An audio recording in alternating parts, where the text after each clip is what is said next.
Griner's been doing this to Clark for 2 seasons now, and the refs have been letting her do it for 2 seasons.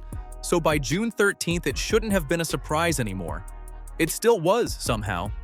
We have heard nothing from the WNBA, absolutely nothing. Brittney Griner elbowing Caitlin Clark in a crazy way and then calling her a trash white girl. And Brittney Griner has not commented, which I find significant. I've watched that video countless times, and it sure looks like Brittney Griner says, white girl. The WNBA should investigate Brittney Griner's seemingly uttering profanities about white girls. Go back to 2025 when Griner played for the Atlanta Dream.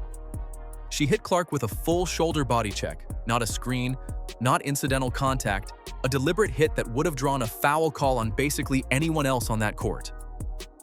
The refs missed it. Then, Griner fouled out of the game, walked off the court, and the cameras caught her mouthing profanities at Clark right there on the sideline. No fine came. No suspension. The league looked at all of it and decided none of it needed a response, which told Griner exactly what she needed to know going into every future matchup with Indiana.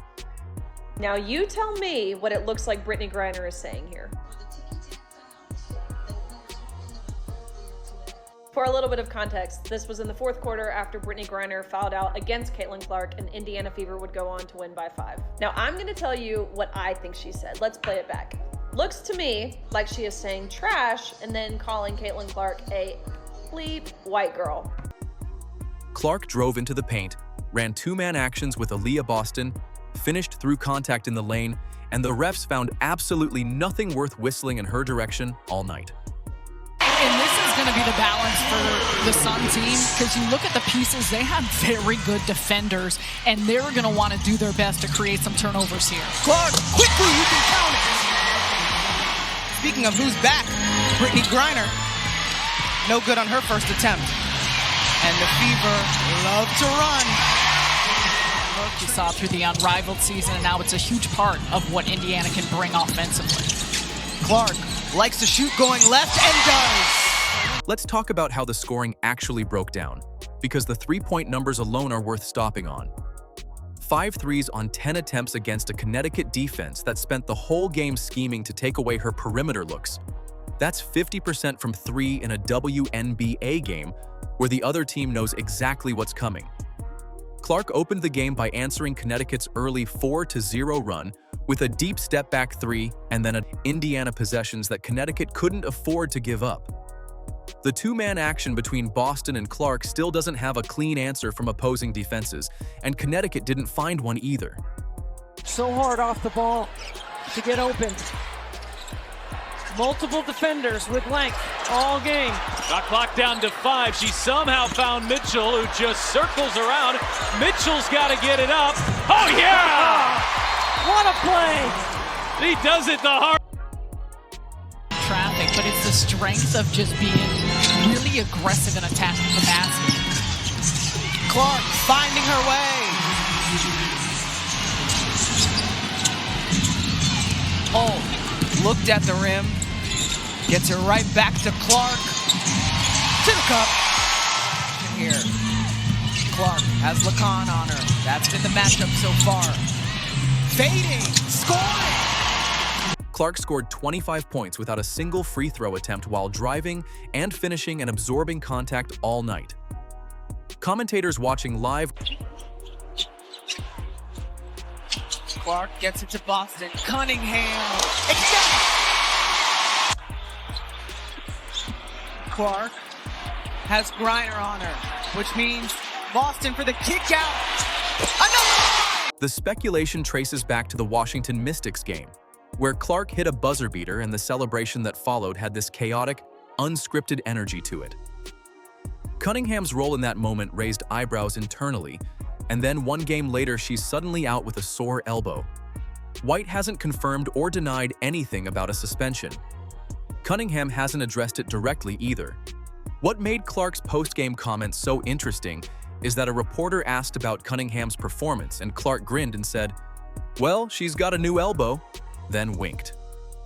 That wink sent fans straight back to the buzzer beater footage, and the suspension theory caught fire all over again. Someone easing back in after an injury.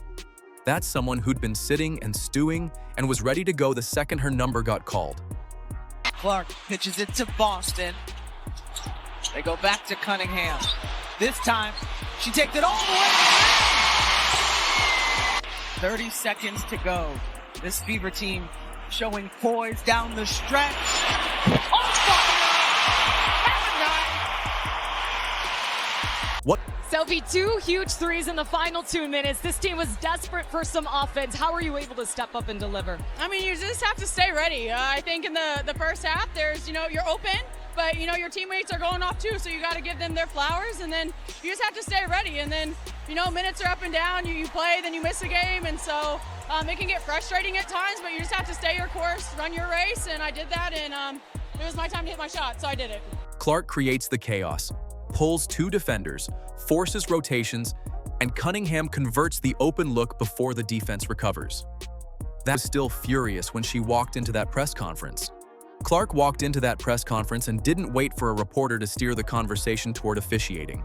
She went straight there herself, and she named a name. Referee Tyler Mirkovich. By name. In a press conference. On camera. Players almost never do that because the league fines you for publicly criticizing officials, and Clark knows that rule as well as anyone. She did it anyway. Technical, I didn't need an explanation. I deserved it, but it was worth it. The delay of game made no sense. It felt like Tyler wanted to assert himself into the game, and that was ridiculous. So that just not a point in the game he needed to call that. I went and got the ball, went off my foot off the scores table, and then he gave us a delay of game, which is a team technical foul. So you can ask Tyler. I don't agree with that. Also, Caitlin Clark had to come at the coach. Said he was chirping all night. Chirping. Hold on, look at this, man. So you got Caitlin right there, look, shushing him. Giving him the shush. Oh my goodness, look.